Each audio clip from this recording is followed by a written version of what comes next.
ஏன்னா இந்த முறை வந்து அவர் என்ன சொல்லியிருக்கிறாரு, பாஜக கேட்டுக்கொண்டதுக்கான இணங்க நான் வந்து இந்த தேர்தலை முடிச்சு கொடுத்துட்டு நான் வந்து விலகி இருக்கிறேன்னு சொல்றாரு. அப்ப தெளிவா ஒரு விஷயம் புரியுது, பாஜகவோட அண்ணாமலை இருந்தால் நல்லா இருக்கும்ன்றது பாஜகவும் முடிவு பண்ணியிருக்கு, விரும்புது. நிறைய போஸ்டர்ஸ் எல்லாம் தொடர்ந்து நீங்க பார்த்திருக்க முடியும். அதுல வந்து கோயில்களும் இந்து சமய விளம்பரங்களும் அதிகமா நீங்க பார்க்க முடியும். அப்படித்தான் இது இருக்க போகுது, இந்த கட்சி இருக்க போகுது அப்படின்ற மாதிரியான ஒரு பிம்பத்தை வந்து ஏற்படுத்திட்டே இருக்கிறாங்க. ஆனா இன்னைக்கு வரைக்கும் நமக்கு எப்படி இருக்க போகுதுன்றது தெரியாது. இருந்தாலும் கூட நீங்க இந்த 20 லட்சம் ஃபாலோவர்ஸ் ஜாயின் பண்ணியிருக்கிற இந்த 20 லட்சம் பேர்ல எனக்கு தெரிஞ்சு யாரும் வந்து ஒரு மற்ற மதத்தினர்கள் வந்து சேர்ந்தாங்களா அப்படின்றதுக்கான எந்த திறவும் இல்லை. வெளிநடப்பு செஞ்சிட்டோம்னா ஆஸ்டேஜ் சட்டமன்றத்தில் எவ்வளோ பேர் இருக்காங்களோ அவங்க ஓட்டு போட்டாலே போதும், அதில் வந்து அவருக்கு மெஜாரிட்டி வந்துருங்கிற எண்ணத்தில் நல்ல எனக்கு தெரிஞ்சு திமுகவுக்கு வேற மூவ் இல்லை. அல்டிமேட்லி அவங்க வந்து இதுக்கு சரண்டர் ஆகி தான் ஆகணுன்ற கண்டிஷன் தான். இந்த அறியாமையில இருக்கக்கூடிய மக்களுக்கு நல்ல ஒரு பகுத்தறிவை கொடுக்குறேன், அதுக்கப்புறம் தான் வந்து நான் அரசியலே கொண்டு வரேன்னு சொன்னவங்க ஏன் இன்னைக்கு வந்து அந்த மாதிரி பகுத்தறிவு கொடுக்கறதுக்கு உங்களுக்கு ஆள் இல்லையா? இல்லை உங்களால் வந்து மக்களை சந்திக்க முடியலையா? இல்லை ஸ்டூடெண்ட்ஸ்களை நான் முதல்வன் ஸ்கீம் எல்லாம் நீங்கள் தானே கொண்டாந்தீங்க, கொண்டாந்ததுக்கப்புறம் நீங்கள் என்னைக்காவது ஒரு நாள் ஒரு நல்ல விதமாக 4 விஷயங்கள் சொல்லியிருக்கீங்க, இதுதான் சரி இதுதான் தப்புன்னு ஏதாவது பேசியிருக்கிறீங்களா? இதெல்லாம் எதை காட்டுதுன்னா, விளைஞ்ச காட்டில் வந்து குருவிகள் போய் கொத்தி கொத்தி சாப்பிட்றதுக்கு போகுமா, அது மாதிரி இந்த கட்சி வளர்ந்து நல்ல ஆட்சியில் இருக்கு, அங்கே போனால் நமக்கு ஏதாவது பலன் கிட்டும் அப்படின்னு சொல்லிட்டு எல்லா பேரும் அங்கே போகிறான். இதெல்லாம் வந்து 717 கடைகளை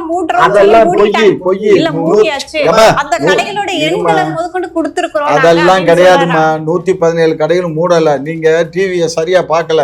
எங்கள் கடையை மூடிட்டதாக சொல்றாங்க, எங்க கடை திறந்து இருக்குன்னு எத்தனை பேர் போராட்டம் பண்ணிட்டு இருக்காங்க. ஒவ்வொரு கடை வாசல்லையும் கடையை மூட சொல்லி போராட்டத்தை இயக்குறதே என்னை பொறுத்த வரைக்கும் திமுகவா இருக்கும்னு எனக்கு தோணுது. குக்கு செய்திகள் நேயர்களுக்கு அன்பு வணக்கம். நான் பத்மபிரியா. இன்றைய நேர்காணலின் சிறப்பு விருந்தினர்கள் முனைவர் திரு காமாட்சி நாயுடு மற்றும் பத்திரிகையாளர் பிரசன்னா பாண்டியன் அவர்கள். வணக்கம் சார். வணக்கம் ஐயா. ஐயா, இப்போ வந்துட்டு ஒரு ட்ரெண்டிங்கா போயிட்டு இருக்கிற விஷயம் என்னன்னு பாத்தீங்கன்னா, தூய சக்தி, தீய சக்தி மற்றும் மக்கள் சக்தி அப்படின்ட்டு. இதை பத்தி நீங்க என்ன நினைக்கிறீங்க ஐயா?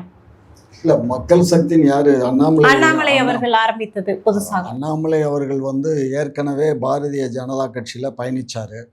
அப்புறம் அந்த கட்சியிலிருந்து அவர் ஒரு பீரியடுக்கு மேல நீக்கிட்டாங்க. நீக்கின பின்னாடி திரும்ப அவர் கட்சி ஆரம்பிக்க போகிறேன் அப்படி இப்படின்னு சொல்லிக்கிட்டு இருந்தார். கிட்டத்தட்ட ஒரு 2 ஆண்டு காலமாக அவர் கட்சி ஆரம்பிக்கல, ஒன்றும் இல்லை. பாஜக கூட்டங்களில் பூரா போய் கலந்துக்கிட்டாரு.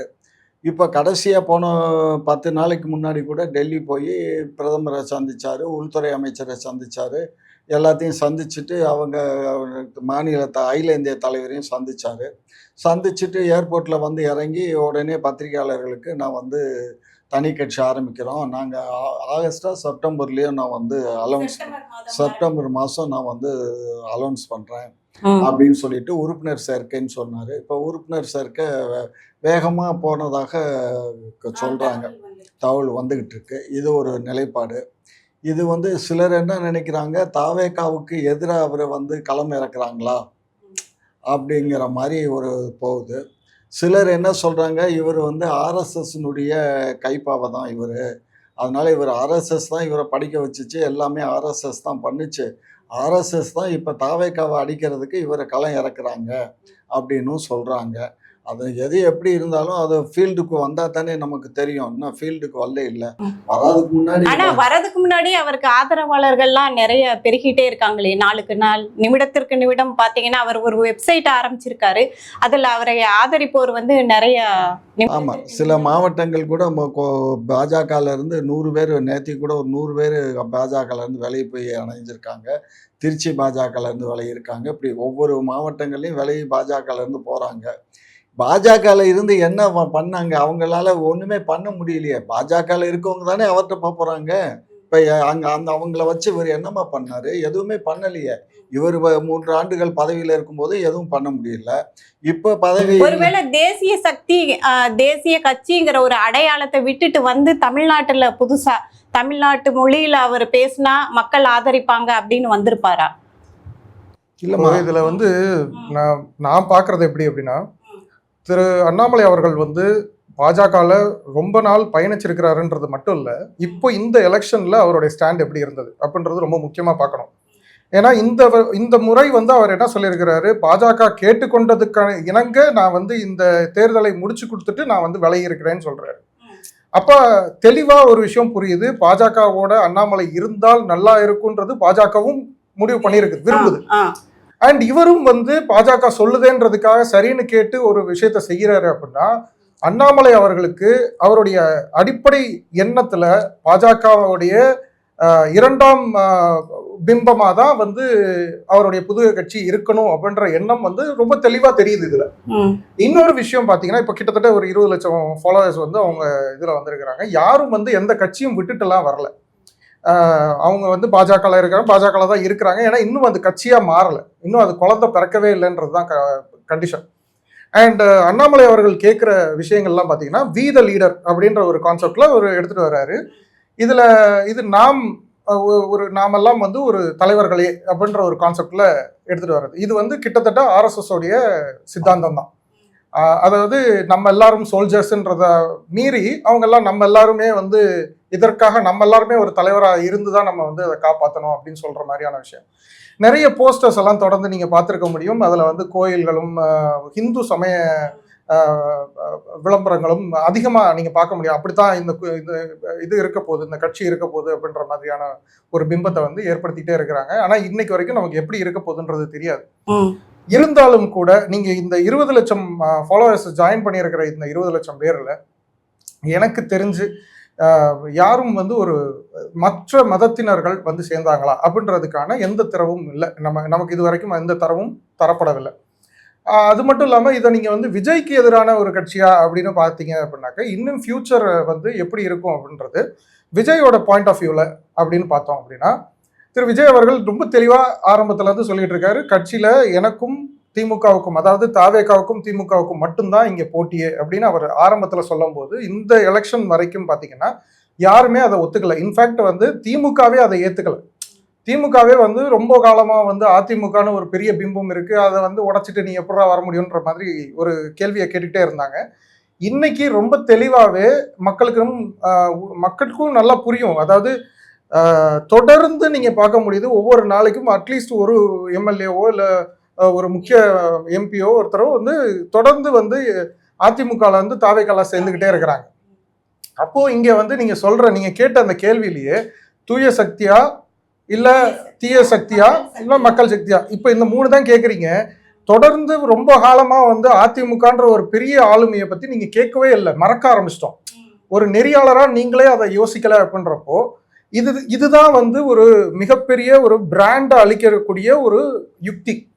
இது வந்து அவர் சினிமாக்காக செஞ்சாரா இல்லை உண்மையிலேயே அதை செஞ்சுக்கிட்டு இருக்காரா அப்படின்னு பார்த்தீங்கன்னா, உண்மையிலே செய்கிறது நல்லாவே தெரியுது. ஸோ என்னை பொறுத்த வரைக்கும் விஜய் அவர்கள் வந்து தொடர்ந்து அவர் என்ன நினைக்கிறாரோ, அவர் என்ன மேனிஃபெஸ்ட் பண்ணணும்னு நினைக்கிறாரோ அதை கண்டிப்பாக செய்வாருன்றது நல்லாவே தெரியுது. அதை தான் செஞ்சுக்கிட்டு இருக்கிறாரு. அதுக்கு தகுந்த மாதிரியான மக்கள் அமைப்புகளையும் அவர் வந்து சரி செஞ்சு இன்னும் அதை வந்து வேற விதமாக எடுத்துட்டு வருவாருன்ற நம்பிக்கை இருக்கு. பார்ப்போம். ஐயா, இப்போ வந்து ஏற்கனவே தூய சக்தியை சமாளிக்க முடியல, இப்போ மக்கள் சக்தியும் சேர்ந்துருச்சு, நீங்க எப்படி சமாளிப்பீங்க ரெண்டுத்தையும்? ஏம்மா, இப்போ நீங்கள் பாருங்க, தாவேகா கட்சியில் வந்து இப்போ ஏற்கனவே நாங்கள் எங்கள் கூட்டணியில் இருந்தவங்க தான் அனுப்பிச்சி வச்சு அவங்க தான் போய் ஆட்சி அமைச்சதுக்கு உறுதுணையாக இருந்தாங்க. அப்படி சொல்லிட்டு ஆனால் எங்கள் தயவுல தான் ஆட்சி அமைச்சாங்க, எங்களுடைய தோழமை கட்சிகள் சேர்ந்து தான் அவங்க ஆதரவுல தான் இப்போ ஆட்சி அமைச்சிருக்காங்கன்னு சொல்லிக்கிட்டே இருக்கீங்களே. ஆமாம், உண்மையை தானே வச்சோம் அப்படின்னு சொல்லிட்டு உண்மையை தானே சொல்கிறோம். நாங்கள் ஒன்றும் பொய் சொல்லலையே, உண்மையை தானே சொன்னோம். அவங்க வந்து ஜெயிச்சது வந்து 118 1 போச்சு, 8 108 1 போச்சு, 107 தான். 107 ஒரு சபாநாயகர் போயிட்டாருன்னா மொத்தமே 106 தான். இந்த 106 இது வந்து மெஜாரிட்டி கிடையாது. அப்போ இவங்களுக்கு மெஜாரிட்டி வேணும்னா நாங்கள் தான் ஆட்சியில் அவங்களுக்கு கொடுக்கணும்.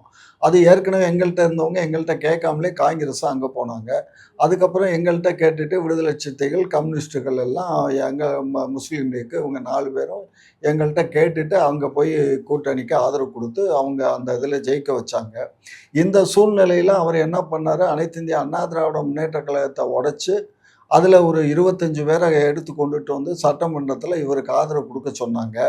அதோடு மட்டுமல்ல, சட்டமன்றத்தில் ஆதரவு வாக்கெடுப்பு நடக்கும்போது நாங்கள் வெளிநடப்பே பண்ணிட்டோம். நாங்கள் உள்ளே இருந்தால் கூட அவருக்கு அந்த பிரச்சனை வரக்கூடாதுங்கிறதுக்காக தான் நாங்கள் வெளிநடப்பு செஞ்சிட்டோம். வெளிநடப்பு செஞ்சிட்டோம்னா ஆஸ்டேஜ் சட்டமன்றத்தில் எவ்வளோ பேர் இருக்காங்களோ அவங்க ஓட்டு போட்டாலே போதும், அதில் வந்து அவருக்கு மெஜாரிட்டி வந்துருங்கிற எண்ணத்தில் எனக்கு தெரிஞ்சு திமுகவுக்கு வேற மூவ் இல்லை. அல்டிமேட்லி அவங்க வந்து இதுக்கு சரண்டர் ஆகி தான் ஆகணுன்ற கண்டிஷன் தான். ஏன்னா இப்போ டிவிக்கு எம்எல்ஏ எல்லாம் ஒட்டு மொத்தமா அவங்க ராஜினாமா செஞ்சிருந்தாங்கன்னா என்ன செஞ்சிருப்பீங்க? ஒட்டுமொத்தமா கவர்னர் ஆட்சிக்கு போயிருக்கும். அப்போ நீங்க வந்து உங்களால வந்து எதுவுமே செய்ய முடியாது, மறுபடியும் பை எலெக்ஷன் வரணும், இப்படி பல பிரச்சனைகள் இருக்கும். அதனால நீங்க வந்து இப்போ ஏதோ எடுத்த கொடுத்தோம், நாங்களாம் வந்து கொடுத்துருக்கோம், நாங்கள் தான் வந்து எங்க தயவுல தான் இருக்காங்கன்றதெல்லாம் வந்து சும்மா humbug. Thevar cornered. DMK was cornered, clearly cornered. வேற வழி இல்லை. ஏன் இன்னைக்கு வந்து இவ்வளவு பேசுற இவங்க வந்து அவங்களுடைய ஓன், அதாவது சிஎம்ஓடைய ஓன் தொகுதியில தோத்துருக்காரு. அதுக்கு என்ன இப்போ வரைக்கும் என்ன பேசுறீங்க, என்ன பதில் சொல்ல போறீங்க? சொல்லுங்க, என்ன பதில் இதற்கு? அதான் அவங்க வந்து எல்லாமே சிறு குழந்தைகளை வந்து எல்லாம் சுட்டீஸு அவங்கள வச்சுக்கிட்டு ரெண்டாவது வந்து தன்னால முடியல இயலாமைய வந்து இப்ப குழந்தைகளை வச்சு பண்ணிட்டாங்க வச்சுட்டாங்க. அது குழந்தை அந்த தொகுதி மட்டும் இல்லையா, த்ரூஅவுட் தமிழ்நாடு பூராவே இந்த குழந்தைகளையும் வச்சு இதை வச்சு ஒரு பெரிய பிம்பத்தை உண்டு பண்ணி, பெரிய பிம்பம் அது வந்து ஆதவ அர்ஜுனா பண்ணது வந்து ஒவ்வொரு தொகுதியிலையும் நிறைய ஆட்களை வச்சு அங்க இந்த மாதிரி சொன்னாரு. நான் இன்னொன்னு சொல்லுவேன். அப்ப இவ்வளவு காலமா வந்து நீங்க வந்து குடி மக்கள், அதாவது என்ன சொல்றது, ட்ரிங்க் பண்ற மக்களை மட்டுமே நம்பிதான் நீங்க வந்து ஓட்டு இது பண்ணிருக்கீங்க, கனெக்ட் பண்ணிருக்கீங்க. இல்லைன்னா வந்து அந்த 8000 ரூபாய் கூப்பன் கொடுத்தாங்க, அந்த கூப்பனை நம்பிதான் நீங்க வந்து அரசியல் நடத்திருக்கீங்க அப்படின்னு நம்மளும் சொல்லலாம்.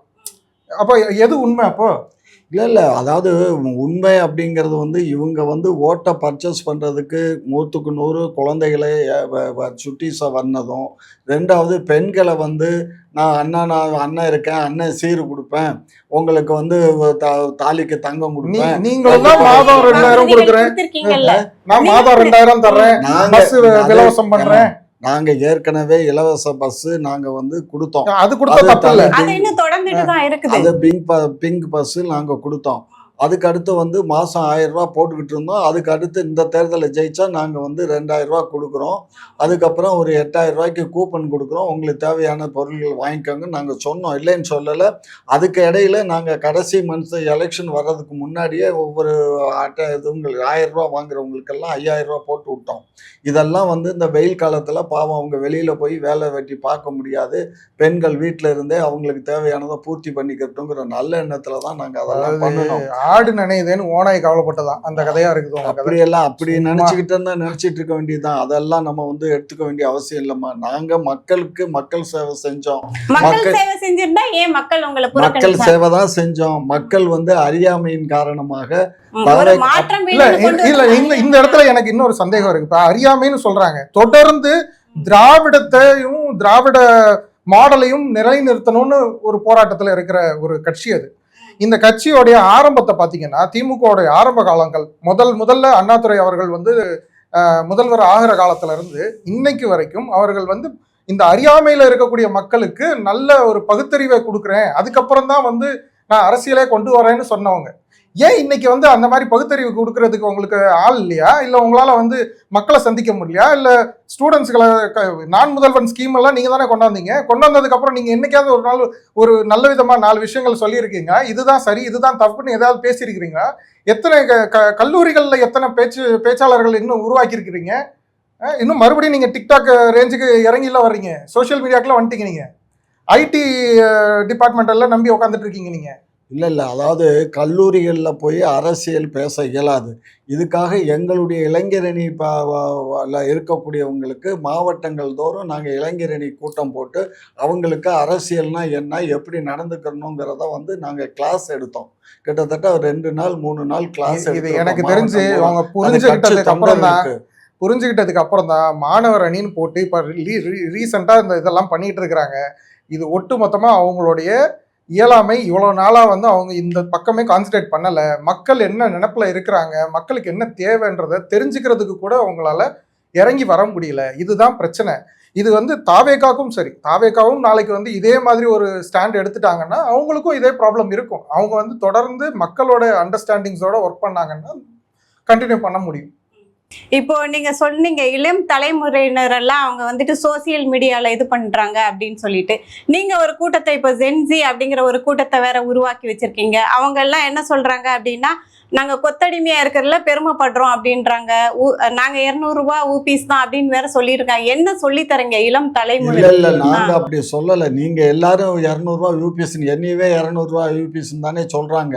அதை நாங்க அதை ஆமா இல்லைன்னு சொன்னாக்கா அதுக்கு 72 விளக்கம் சொல்லிட்டு இருக்கணும். ஆமான்னா ஒரே வார்த்தையில முடிஞ்சு போகுது. புரியுதுங்களா?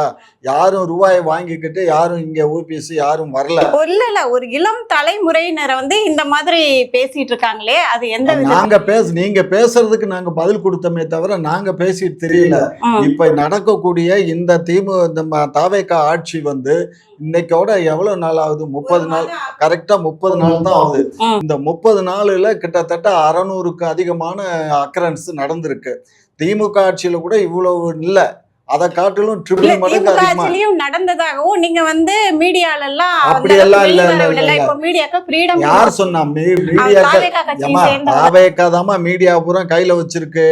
தாவேக்கா தான். இப்ப நீங்க ஒரு தாவேக்கா ஒண்ணு வேண்டாம், அன்னைக்கு திருச்சி போறதுக்கு எத்தனை சேனல்ல போட்டான். முத நாள்ல இருந்து மறுநாள் 3 நாளுக்கு அதே செய்தியை தான் திரும்ப திரும்ப திரும்ப போட்டுக்கிட்டு இருந்தான். அப்ப அவங்களுக்கு சப்போர்ட்டிவா தானே போட்டானே தவிர திமுகவுக்கு சப்போர்ட்டா போடல. உங்க ஆட்சி நடந்தப்போ நீங்க உங்களுக்கு சப்போர்ட்டா தானே போட்டீங்க. எங்க ஆட்சிக்கு கூட விடுமா? எங்க ஆட்சிக்கு முன்னாடி இருந்தே அவரு திருச்சி கூட்டத்துக்கு போனாரு, சேலத்துக்கு போனாரு, கரூருக்கு போனாருன்னு போட்டுக்கிட்டே இருந்தாங்க. கூட்டங்கள் அவ்வளவு வருது, மக்கள் அவ்வளவு எதிர்பார்ப்போட இருக்கிறாங்க. மக்கள் எல்லாம் வந்து கேட்கறது இதுதான். இப்ப ஸ்டாலின் பேசுன ஏதாவது ஒரு தரவு, ஏதாவது ஒரு விஷயம் வந்து இவருக்கு ஞாபகம் இருக்கா கேட்போம். சொல்லுங்க. நீங்க என்ன ஞாபகம்? அவர் தான் இப்ப சொன்னார்லம்மா. இப்ப வந்து நாங்க 6 மாசம் சொன்னோம், வாஸ்தவம் தான். ஆனா இப்ப அந்த ஆட்சியை பார்க்கும்போது 6 மாசமும் இல்ல, 5 மாசமும் இல்ல, 4 மாசமும் இல்ல, 3 மாசம். அதுதான் மறுபடியும் அவர் வந்து வசைபாடுற விஷயங்கள் மட்டும்தான் நினைவுல இருக்க, அடுத்தவங்களை வந்து குறை சொல்றதுலதான் இருக்கே தவிர அப்புறம் தான் என்ன செஞ்சிருக்கோம், தான் என்ன செய்வோம். பட்டியல் 120 பட்டியல் போட்டு சொல்லியிருக்காருமா. முந்தா நாள் அவருக்கு மேடையில அறிவாலயத்துல இவங்க வந்து விடுதலை சிறுத்தைகள் கட்சியில வந்து பிரபகண்டா செக்ரட்டரியா இருந்தவர் ஜாயின் பண்ணிட்டாரு நிறைய ஆட்களோட வந்து. அப்ப அந்த கூட்டத்துல அவர் பேசுறாரு, என்னென்னலாம் வந்து செஞ்சோம் அப்படிங்கிறத பட்டியல் போட்டு பேசுறாரு. இதெல்லாம் நாங்க நான் முதல்வன் சொல்றோம்ல, இதெல்லாம் நாங்க நான் முதல்வன் கொண்டோம், நமக்கு நாம திட்டம் கொண்டுட்டு வந்தோம். கல்லூரியில படிக்கிற குழந்தைகளுக்கும் பெண்களுக்கும் அவங்களுக்கும் இந்த 1000 ரூபாய் ஸ்கீம் கொடுத்தோம் அப்படின்னு சொல்லி, அதே மாதிரி இலவச அந்த காலை உணவு திட்டம், அதே மாதிரி மதிய உணவு திட்டம், இதெல்லாம் நாங்க ஏற்கனவே இருந்தது. நீங்க தான் உங்களுடைய ஆட்சியில எல்லா குற்றங்களும் இப்ப வந்து அவங்க வந்து என்ன சொல்றாங்க அப்படின்னா, போதை கலாச்சாரம், சட்டம் ஒழுங்கு பிரச்சனை நிறைய இருக்குது, பெண்களுக்கு எதிரான குற்றங்கள், ஊழல் எல்லாமே நிறைந்து இருக்கிற இந்த சமயத்துலதான் வந்து அவங்க ஆட்சியவே கைப்பற்றி இருக்காங்க. அதனாலதான் இவ்வளவு குற்றங்கள். அவங்க ஆட்சியை கைப்பற்றினாங்கிறத ஏத்துக்க எங்களால இயலாதுமா. ஏன்னு கேட்டீங்கன்னா, மொத்த ஓட்டர்ஸ்ல 3ல் 1 பங்கு தான் அவங்க வாங்கியிருக்காங்க. 2 பங்கு மெஜாரிட்டி வெளியில தான் இருக்குது. அவ்வளவு கூட்டணி வச்சு உங்களால வாங்க முடியல. அவங்க எதுக்கு இந்த வைத்தறிச்சல்? அவங்ககிட்ட இருக்கிறது வெறும் 108 தான். மற்றதெல்லாம் கணக்கு பண்ணிங்கன்னா வெளியில் அதிகமாக தான் இருந்தாங்க. புரியுதுங்களா? இன்னைக்கு வந்து எல்லாத்துக்குமே சோபாவை அனுப்பிச்சி விட்டு எல்லாத்தையும் கேட்ச் பண்ணி இன்னைக்கு அதிமுகவில் இருக்கக்கூடிய முன்னாள் அமைச்சர்களையும் மாவட்ட செயலாளர்களையும் எம்எல்ஏக்களையும் கடத்தி கொண்டு வந்தீங்க. அவர் எடப்பாடி எல்லாத்தையும் நீக்குவேன்னு சொன்ன உடனே ஒரு 4 பேர் மொத்தம் ரிசைன் பண்ணிட்டு மற்றவங்க பூரா திரும்ப அங்கேயே ஓடி போயிட்டானுங்க. புரியுதா? இதுதான் வந்த அரசியல். நேற்றுக்கு என்ன பண்ணியிருக்கோம், ஒரு 10 பேர் முன்னாள் கடம்பூர் ராஜு அவங்க, அதாவது இவங்கெல்லாம் அந்த பேச்சில் இல்லாமல் தோத்து போனவங்க, தேர்தல் நின்று தோத்து போன குரூப்பு நேற்று ஒரு 10 பேர் வந்து ஜாயின் பண்ணுறாங்க. இதெல்லாம் எதை காட்டுதுன்னா, விளைஞ்ச காட்டில் மரத்துல வந்து குருவிகள் போய் கொத்தி கொத்தி சாப்பிட்றதுக்கு போகுமா? அது மாதிரி இந்த கட்சி வளர்ந்து நல்ல ஆட்சியில் இருக்கு, அங்க போனா நமக்கு ஏதாவது பலன் கிட்டும் அப்படின்னு சொல்லிட்டு எல்லா பேரும் அங்க போறான். பட் ஏன்னா இவன் பலன் தின்னு கொட்டப்பட்டவனுங்க, அதனால இவங்கனால ஏற்கனவே ஒரு 5 ஆண்டு காலம் பதவியில் இல்லாமல் இருந்துட்டானுங்க. இன்னொரு 5 ஆண்டு காலம் பதவி இல்லைன்னா ரொம்ப கஷ்டப்படணும் அப்படின்னு சொல்லிட்டு எல்லா பேரும் போகிறோம். அதனால இப்போ என்னன்னா, நாங்கள் வந்து தூய்மையான கட்சின்னு சொல்லிட்டு இப்போ ஏற்கனவே இந்த மாதிரி இந்த வழக்குகள்லாம் நிலுவையில் இருக்கக்கூடிய நபர்கள் எல்லாருமே அங்கே போகிறாங்க.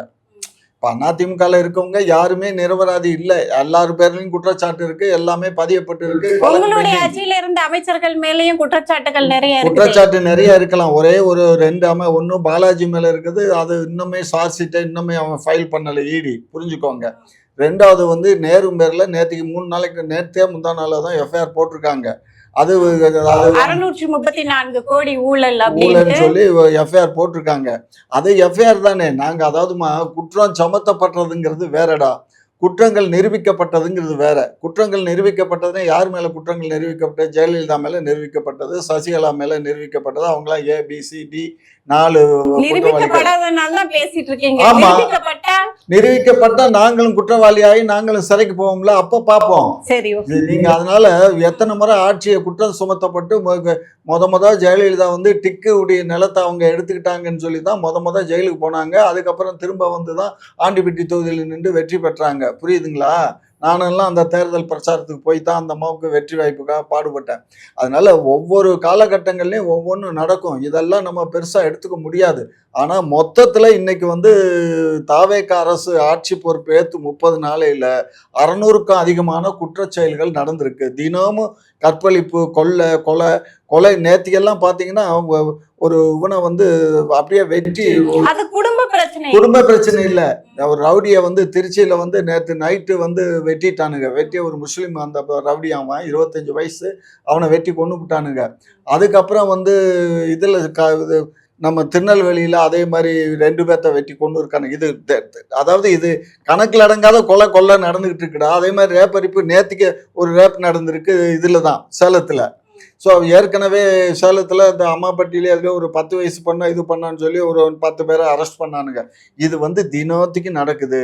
இதை வந்து இவர் என்ன பண்ணாரு, நான் வந்து பெண்களுக்காக சிறப்பு படை நான் அமைச்சிருக்கேன்னு சொல்லி ஒரு ஐஜியை கூப்பிட்டு பண்ணாரு. இது ஓப்பனிங் வந்து இன்னைக்கோ நாளைக்கு ஓபன் பண்ண போறதுனால இதனால ஒன்னும் மாற்றங்கள்லாம் எப்படி ஒரு திட்டம் செயல்படுத்துறதுக்கு முன்னாடியே அது சரி வராதுன்னு சொல்றீங்க. இல்ல, ஏற்கனவே ஆமா, நீங்க ஒரு விஷயம் புரிஞ்சுக்கோங்கம்மா. இந்த குற்ற செயல்கள்லாம் வந்து யாரும் வந்து வேணும்னு செய்யறது இல்ல, இதெல்லாம் சந்தர்ப்ப சூழ்நிலைகள். இதுல நான் இன்னொரு பாயிண்ட் சொல்லணும். இவ்வளவு குற்றங்கள் தொடர்ந்து நடந்துகிட்டு இருக்கு. திமுக அரசு இருக்கும் போதும் நடந்துச்சு. அன்னைக்கு வந்து ஒரு நேர்காணல்ல இவர்கிட்ட கேட்கும்போது பதில் சொல்றாரு, இந்த குற்றச்சாட்டுகளுக்கெல்லாம் பின்னாடி வந்து திமுக இருந்திருக்க வாய்ப்பு இருக்கு. ஏன்னா நான் வந்து இப்போ இந்த ட்ரக்ஸ் இந்த யூசேஜஸ் எல்லாம் அதிகமாக தான் செய்யுது, எனக்கும் தெரியுதுன்றாரு. இப்போ நான் என்ன கேட்குறேன், அந்த ட்ரக்ஸை வந்து யார் கொண்டு போனா, யார் இது பண்ணான்னு பார்க்கும்போது அதுவும் திமுக தான் மறுபடியும் பாயிண்ட் பண்ணுது. அண்டு நீங்கள் இந்த கிட்னி திருட்டு வழக்கு மற்ற மாதிரி இவ்வளவு நடந்துகிட்டு இருந்த இடங்கள்ல நேரடியாக இந்த மாதிரியான ஸ்கேம்ஸ் இப்போ நடக்கிறது இல்லை. இப்போ அந்த ட்ரக் பெட்லிங்கும் வந்து தெரியாமல் நடந்துகிட்டு இருக்கிற இடங்கள் எங்கெல்லாம் இருக்குதோ அந்தந்த இடங்கள்ல குற்றங்கள் அதிகமாகுதா, இதை நீங்கள் கவனிக்க பார்க்குறீங்கன்னா தெரியும். அப்போ அதிகமாக இதுதான் நடக்குது, இதில் தான் நடக்குதுன்னு தெரியும் போது அதை கண்ட்ரோல் பண்ணுறது எப்படி அப்படின்றதுல தான் இறங்கியிருப்பாங்க. இப்போ அந்த யோசிக்கிறதுக்குள்ளேயே இங்கே தமிழ்நாடு முழுக்கவே நீங்கள் நல்லா கவனிச்சிங்கன்னா தெரியும், சேலம், கோயம்புத்தூர், இப்படி பல இடங்கள்ல, பல மாநிலங்கள்ல, இப்போ பல மாவட்டங்கள்லையும் உங்களுக்கு வந்து இது இறங்கி பண்ணிட்டு இருக்காங்க. ட்ரக்ஸ் போயிட்டு இருக்குன்னு தெரியுது. ஏன்னா வடக்கிருந்து வர்றவங்களும் நிறைய பேர் வந்து ட்ரக்ஸ் இங்கே ஈஸியாக கொண்டு வர்றாங்க. அதுவும் தொடர்ந்து பிடிச்சிக்கிட்டே தான் இருக்கிறாங்க. இருந்தாலும் இது அதிகமாக தான் இருக்குது. ஸோ இது வந்து கண்ட்ரோலுக்குள்ளே வந்துருச்சுனாலே உங்களுக்கு அட்லீஸ்ட் ஒரு 30 to 40% வந்து இந்த மாதிரியான ரேப் இஷ்யூஸ் வந்து குறையிறதுக்கு வாய்ப்பு இருக்கும். ஸோ மேபி அவங்க இப்போ நீங்கள் தொடர்ந்து இதையும் கவனிக்கணும். இப்போ தான் வந்து ஒரு ஆட்சி மாற்றம் வந்திருக்குது. அதுக்கிடையில் வந்து பல மட்டத்தில் இருக்கிற காவல் அதிகாரிகளும் மாறி இருக்காங்க. அப்போ இதை வந்து நீங்க உடனடியாக கண்காணிச்சு பிடிக்கிறது அப்படின்றதுக்கு ஒரு குழு அமைக்கிறது, இது மாதிரி திட்டங்கள் அமைக்கிறது, இதுவே ஒரு பெரிய வேலை. அதுக்குதான் இவங்க டைம் தரவே மாட்டேன்றாங்கன்றது தப்பு தான். அது வந்து அவங்கள்ட்ட இல்லை, பொதுமக்களாலேயே அதை ஏத்துக்க முடியாது. நானாவே இருந்தாலும் ஏத்துக்க முடியாது. ஏன்னா இது குற்றங்கள் நடந்துகிட்டு இருக்கு, பிரச்சனைகள் ஓடிக்கிட்டு இருக்கு, நீ உடனே ஆக்ட் பண்ணி ஆகணும்ன்ற எதிர்பார்ப்பு கண்டிப்பா எல்லாருக்கும் இருக்கும். இல்ல அவரு என்ன பண்ண, தேர்தலுக்கு முன்னாடி ஆட்சிக்கு வந்த மறு நிமிடமே நான் வந்து அது நடவடிக்கை தெரியாம எடுப்பேன்னு சொன்னாரு பேசுறது. இல்லையா? அது தெரியாம அது பேசுறது. எப்படி தெரியாம இல்ல உங்களால முதலமைச்சர் எவ்வளவு பேச பண்ண முடியுமா? முடிஞ்சது சொல்லுங்க. நான் என்ன கேக்குறேன், நீங்க இல்ல, இந்த அளவுக்கு குற்றச்செயல்கள் இந்த ஒரு மாதத்துல நடந்த அக்கிரமம் நான் கேக்குறது மெட்ராஸ் எவ்வளவு நல்ல விஷயங்களையும் பண்ணிருக்காங்கல்ல, அத நல்ல சொல்லாம விஷயங்கள் எதுவுமே நடக்கல. என்ன எவ்வளவு நடந்துச்சு? அதிகாரிகளை இடமாற்றம் எதுக்கு பண்ணிருக்காங்க. அதிகாரிகளை இடமாற்றம் பண்றதுங்கிறது? பத்திரப்பதிவுத்துறையில ஏமா, கூட, அதிகாரிகள் இடமாற்றங்கிறது எல்லா நேரத்திலையும் எல்லா அதிகாரிகளும் அந்தந்த ஆட்சி மாறும்போது அதிகாரிகள் வந்து மாற்றது நடக்கும். அதுக்கும் இதுக்கும் சம்பந்தம் கிடையாது. இல்ல ஊழல் பண்ற அதிகாரிகள் ஊழல், நிறைய ஊழல் பதிவுத்துறைகள்ல இருமா. பதிவுத்துறையில இந்த சட்டத்தை பண்ணது திமுக அரசு. அதாவது வீட்டுல இருந்த வாக்கிலே டாக்குமெண்ட் ரிஜிஸ்டர் பண்ணிக்கலாம், நீங்க யாரும் அங்க போக வேணாம், அங்க போனா தான் ஊழல் நடக்குது திமுக அரசு செஞ்சு எல்லாத்தையும் வெப்சைட் எல்லாம் போட்டு முடிச்சு அதை இனாகிரேட் பண்ணல. அந்த நேரத்துல இப்ப இவங்க வந்திருக்காங்க, அவ்வளவுதான். இதுல இதே மாதிரி ஒரு விஷயம். அதே மாதிரி அடுத்த ஒரு இது பாத்தீங்கன்னா, நீங்க இந்த டாஸ்மாக்னு ஒண்ணு அப்ப சொன்னீங்களே, இந்த டாஸ்மாக்ல ஊழல் என்ன ஊழல்? என்ன ஊழல்? டாஸ்மாக் இருமா, சரி. எங்க ஆட்சியில 10 ரூபான்னு பாட்டு பாடினார்ல திருச்சியில, இவரு தானே பாட்டு பண்ணாரு. இவர் ஆட்சியில் இப்ப 10 ரூபா இல்ல 20 ரூபா வாங்குறானே. அத இந்த ஜூன் மாத இறுதிக்குள்ள கட்டுப்படுத்திடுவோம். அது அவர் ஜூன் மாசம் இறுதிக்குள்ள கட்டுப்படுத்துறது. அப்புறம் இப்ப உடனடியா என்னம்மா, இவர் சீஃப் மினிஸ்டர், இவர் ஒரு கையெழுத்து போட்டு அதிகாரிகள்கிட்ட கொடுத்தா உடனே நடக்குது. அதென்ன ஜூன் மாசம், ஜூலை மாசம், ஆகஸ்ட் மாசம், இதெல்லாம் வந்து 717 கடைகளை அதெல்லாம் பொய். இல்ல மூடியாச்சு. ஏம்மா, அந்த கடைகளோட எண்களை முதற்கொண்டு கொடுத்திருக்கிறோம். அதெல்லாம் கிடையாதுமா. 117 கடைகள் மூடல. நீங்க டிவியை சரியா பார்க்கல. எங்களுக்கு கடையை மூடிட்டதாக சொல்றாங்க, எங்க கடை திறந்து இருக்குன்னு எத்தனை பேர் போராட்டம் பண்ணிட்டு இருக்காங்க. ஒவ்வொரு கடை வாசல்லையும் கடையை மூட சொல்லி போராட்டத்தை இயக்குறதே என்ன பொறுத்த வரைக்கும் திமுகவா இருக்கும்னு எனக்கு தோணுது. இருக்கும், நாங்க தான் பண்ணுவோம். இதுல என்ன சந்தேகம்? நாங்க தான் இல்லாத ஒண்ணு வந்து ஏன் நீங்க தேவையில்லாம அதெல்லாம் இங்க பாரு 217 கடைகளோட எண்களை இருமா, 717 கடை மூடுறேன்னார்ல, அட்ரஸோட கொடுக்க சொல்லுமா? அதெல்லாம் இல்ல, நான் பலமுறை கேட்டேன், பலமுறை ஊடகங்கள் நீங்க கேட்டாச்சு, எல்லாத்திட்டையும் சொல்லியாச்சு. 717 கடை மூடி இருக்கீங்கல்ல, நீங்க அறிவிச்ச கடை எது, நீங்க மூடின கடை எது, லிஸ்ட கொடுங்க. அது தவிர எங்கெங்க எல்லாம் டாஸ்மாக் செயல்படுது இதை கேளுங்க. ரெண்டாவது வந்து பாருக்கு வந்து 100 சொச்சம் பாருக்கு எப்படி நீங்க ஆட்சிக்கு வந்த உடனே அனுமதி கொடுத்தீங்க? பாருக்கு எப்படி நீங்க அனுமதி? ஏற்கனவே இங்க பார் அதிகமா இருக்கு, இதை மூடணும்னு சொல்லி அவர் தான் சொன்னாரு முதலமைச்சர். இன்னைக்கு பார் நிறைய ஆய்வுக்கு உடனே கையெழுத்து போட்டு 300 சொச்சம் பார் ஓபன் பண்ணியிருக்காங்க, இதுல இன்க்ளூடிங்கா இதோட சேர்த்து. சரிங்களா? இதெல்லாம் வந்து நாடை வந்து நாசகாரமாக்குறது. இன்னொரு விஷயம், இதுல முக்கியமான விஷயம் இது இருக்க, நோட் பண்ணுங்க, ரொம்ப பேருக்கு தெரியாது. ஆதவ் அர்ஜுனா கிட்ட எந்தெந்த டிபார்ட்மெண்ட் கொடுத்துருக்காங்க? விளையாட்டுத்துறை தான் வெளியில உங்களுக்கு தெரியும். விளையாட்டுத்துறை மட்டும் அல்ல, ஹைவேஸ் டிபார்ட்மெண்ட், அதிகமா ஊழல் நடக்கக்கூடிய ஹைவேஸ் டிபார்ட்மெண்ட். அவங்க யாராவது ஒருத்தர் வந்து ஒரு துறையை எடுத்துதான் ஆகணும். ஏன்னா எடுத்தாலே அதுல ஊழல் இருக்கும், இதுல ஊழல் இருக்கும்னா அப்ப நீங்க என்னதான் பண்ணிட்டு இருந்தீங்க? அதாவது ஹைவேஸ், நான் சொல்லிடுறேனே, ஹைவேஸ் டிபார்ட்மெண்ட் அவர் கையில தான் இருக்கு, விளையாட்டுத்துறை அவர்கிட்ட தான் இருக்கு. திறமையான ஆளு இருக்கட்டும். அதே சமயத்துல தமிழ்நாடு அரசுக்கு சம்பந்தப்பட்ட ஏற்கனவே 17 ஃபோர்ட் தமிழ்நாட்டில் இருக்கு. இந்த 17 சின்ன, அதாவது தூத்துக்குடி, இது எண்ணூர், நம்ம சென்னை ஃபோர்ட்டு மட்டும்தான் ஒன்றிய அரசு கண்ட்ரோல் இருக்கு. மற்ற ஃபோர்ட்டெல்லாம் வந்து நம்ம கையில தான் இருக்கு. கொலைச்சல், நாகப்பட்டினம், ராமேஸ்வரம், மண்டபம், இந்த அங்கேயெல்லாம் வந்து இருக்கு.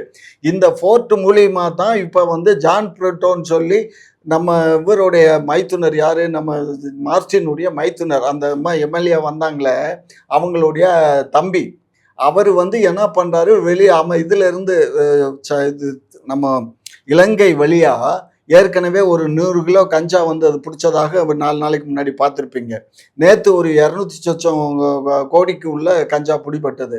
இதெல்லாம் எங்க பட்டு? குளச்சல் துறைமுகம், இந்த மாதிரி சின்ன சின்ன துறைமுகங்கள்ல, தமிழ்நாடு துறைமுகங்கள்ல தான் பிடிபடுது. பிடிச்சது யாரு? கடலோர காவல்படை. கடலோர காவல்படை தமிழ்நாடு அரசு காவல்படை தான் பிடிச்சிருக்கு.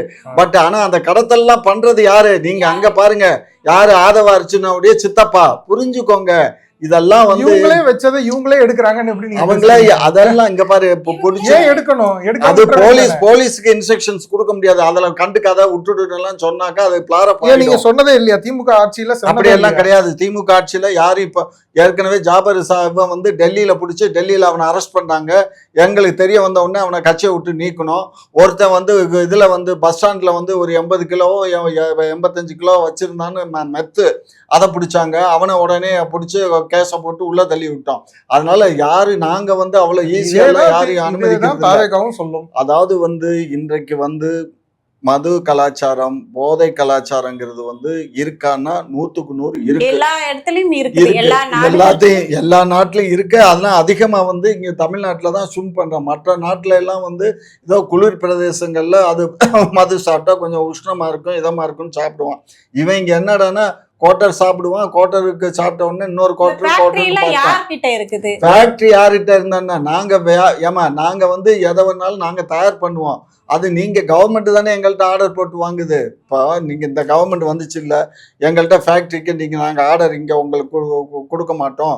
நாங்க வெளிநாட்டுல இருந்து வாங்கிக்கிறோம் இல்ல வெளி மாநிலங்கள் உங்களுக்கு தயாரிக்கிறதுக்கான உரிமத்தை யார் கொடுக்கும்? அது எங்களுக்கு ஒன்றிய அரசு தான். இதுக்கு உங்களுக்கு சம்பந்தம் கிடையாது. தமிழ்நாடு அரசுக்கும் இந்த ஃபேக்டரி நடத்துறதுக்கும் காலால் இது எப்படி வாங்குறீங்க நீங்க? அது ஒன்றிய அரசு. அது நாங்க பொலிட்டிக்கல் இன்ஃப்ளூயன்ஸ் இல்லாம வாங்கிட்டீங்க. அது பொலிட்டிக்கல் இன்ஃப்ளூயன்ஸோ இல்லையோ அது ஃபேக்டரி வச்சுக்கிறதுக்கு அவன் கொடுக்குறான். டெல்லி கவர்மெண்ட் இருக்குது. டெல்லி கவர்மெண்ட்ல வாங்கிட்டு வந்து அவங்க நடத்துறாங்க.